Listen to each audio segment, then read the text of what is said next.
but we've been working with other leaders on the continent and globally to ensure that Africa has the resources that it needs.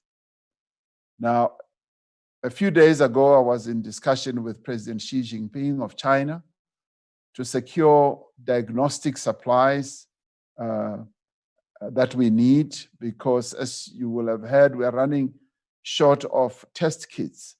But that is not only us in South Africa, the entire continent. So what we did was I appointed an envoy in addition to the other envoys who are looking at the financing aspect as well as the debt aspect. I appointed Mr. Strive Masiyiwa, who is a business leader, has businesses both here in South Africa and in Zimbabwe and other places on the continent, to be our envoy of the continent to scour the world and find these diagnostic as well as therapeutic medical supplies.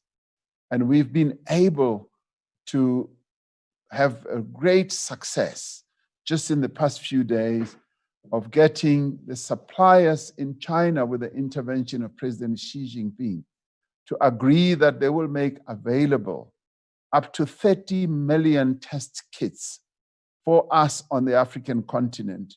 And they will make these available, almost 30 million per month, as well as 10,000 ventilators per month and 80 million masks per month for our continent. And what we are now doing is to set up a procurement platform, which we are going to launch next week, which will allow every country on the continent to be able to procure from a central place and benefit from the scale through which we will be buying from the various suppliers in China. And we want to be able to bring in other countries as well that can build these. But we are also adding our own suppliers onto that platform. South African suppliers who are making our masks, South African suppliers who are making ventilators are also going to be flighted on this platform. Also, a number of other suppliers and manufacturers on our continent.